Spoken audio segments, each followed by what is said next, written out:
मैंने सपने में कन्हैया को देखो सुन पंडित जी।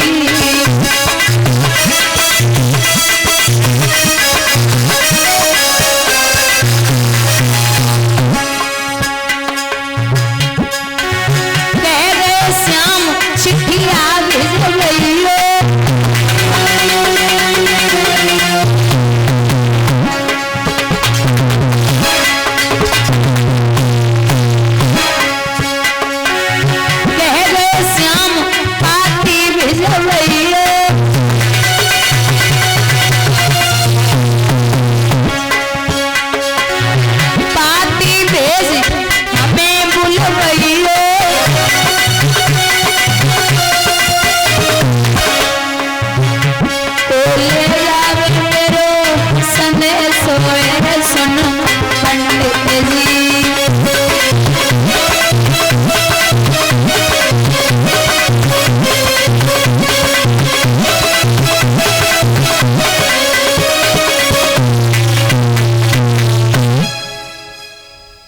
जब ज्यादा रोई है तो ब्राह्मण बोले, अरे बेटी यहाँ से 750 कोस दोहरिका है, मैं पैदल नहीं चल पाऊंगा क्योंकि मैं बहुत बूढ़ा हूं।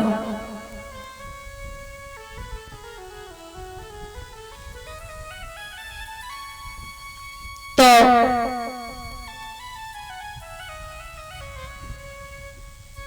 जब समझायो, एक बात और है बुजुर्गों, भगवान की शादियां बिना ब्राह्मणों के पूरी नहीं हुई।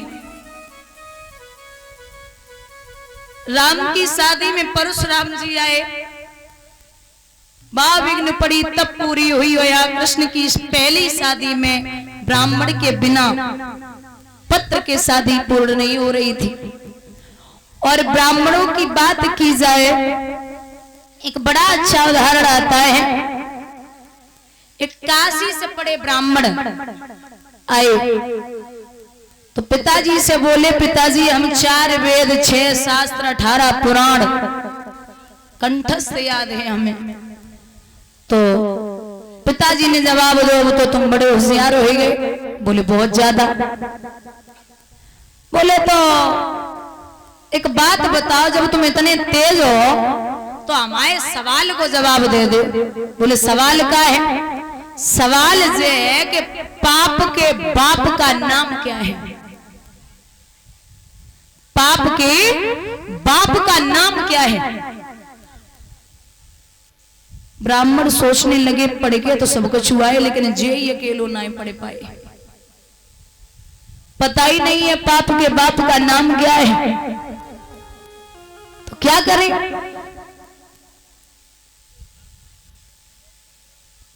बोले जाओ, और जब तक पता न चले तब तक वापस मत आना। अब घर से निकले, गांव गांव कस्बा शहर हर जगह जाए रहे, लेकिन पाप के बाप को नाम पता न चल रो। एक गांव में घुसे तो गांव में गांव से अलग एक घर बनो कच्चों से, लेकिन अब घर में बड़ी साफ सफाई। अब घर के बाहर एक तुलसी का पौधा खड़ा। समझ गए ब्राह्मण जी की काऊ वैष्णव को घर है, क्योंकि जब लंका में प्रवेश हुए थे हनुमान जी तो देख लिया था विभीषण जी की कुटिया के बाहर तुलसी का पौधा खड़ा था। समझ गए थे किसी वैष्णव का घर है। तो आवाज लगाई कि हमें प्यास लगी है, कोई अंदर हो तो हमें 1 गिलास पानी पिला दे, हमें बहुत समय हो गया है, 4-5 दिन से हमें पाप के बाप को नाम पता ना चल रो। भैया अंदर से एक मैया आई, लेके जल पानी दियो, पानी पियो। ब्राह्मण ने बोले धन्य हो देवी, आपने पानी पिलाया है। अब 4-5 दिन है गए, हमें पाप के बाप को नाम पता नहीं चल रहा। तो बोले क्या करें?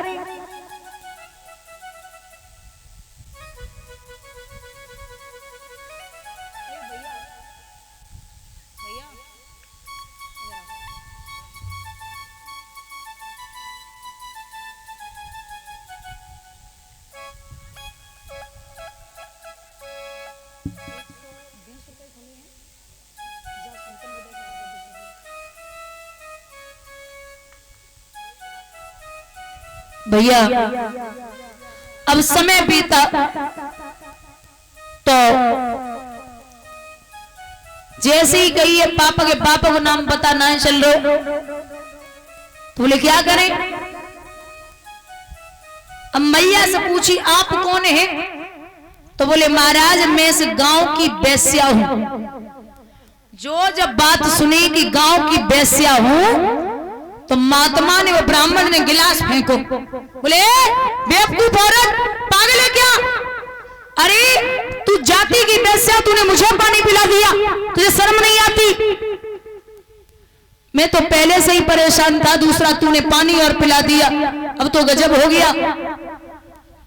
जवाब दो महाराज, अब क्या करियो, पाप तो ही गए। ब्राह्मण बोले अब हमें गंगा तक जाना पड़ेगा, कम से कम डुबकी लगानी पड़ेगी, तब तो पाप धुलेंगे, और तूने हमें पानी पिला दिया। बोले महाराज अब गंगा तक तो जाओगे ही जाओगे, एक काम करो अंदर बैठ ले, विश्राम कर लो थोड़ो सो। मेरी इच्छा है आप अंदर थोड़े से बैठ जा, मैं आपको 5 असरफी दूंगी, आप हमारे घर में थोड़ो सो विश्राम कर लो। ब्राह्मण बोले पागल है क्या, तू जाति की वेश्या, मैं तेरे घर में जाऊंगा? अरे कभी नहीं जा सकता। महाराज मैं 5 असरफी दूंगी, हमारी श्रद्धा है, ज्यादा श्रद्धा है तो चलो। अंदर लेके पहुंचे महाराज, 10 असरफी दूंगी, अब पाप तो ही गए, जैसी एक डुबकी वैसी 10 लगाए लियो, गंगा तक तो जाओगे ही जाओगे, पाप तो ही चुको, अब कौन सो बिना पाप के हो जाओ। मैं आपको 10 असरफी दूंगी, महाराज आप एक काम करो, हमारे घर को भोजन कर लियो।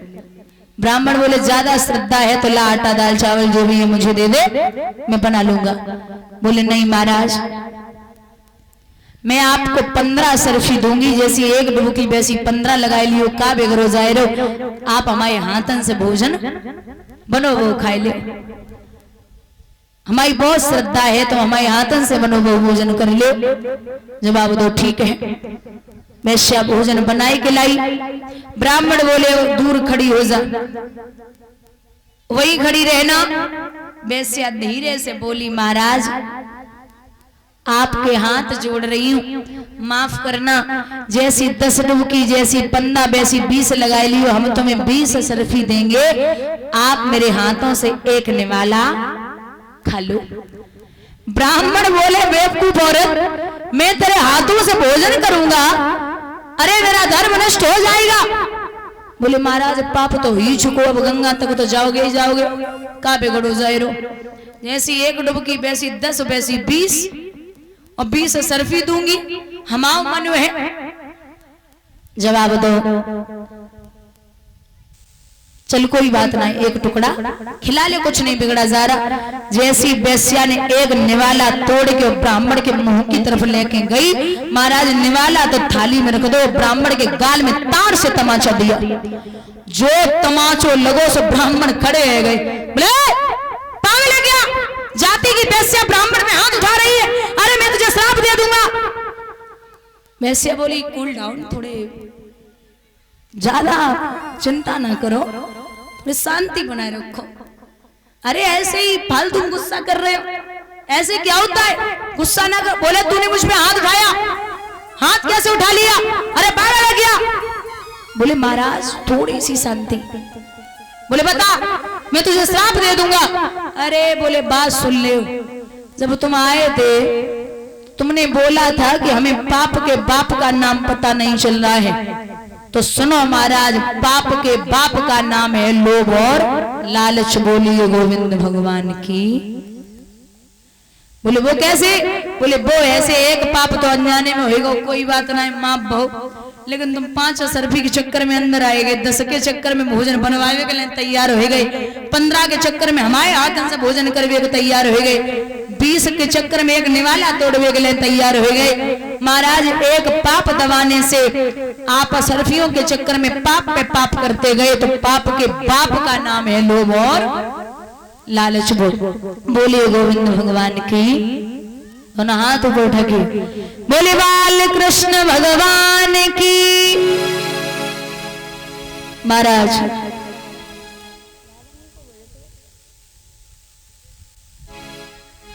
यहाँ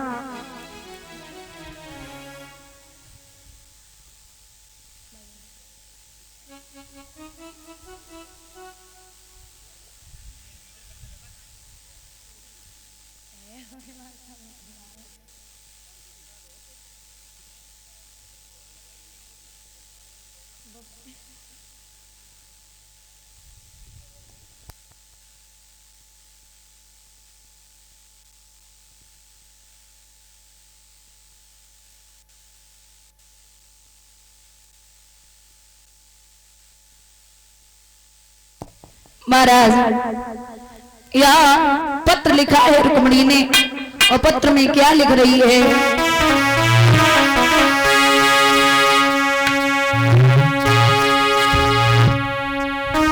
पंछी ले जा रे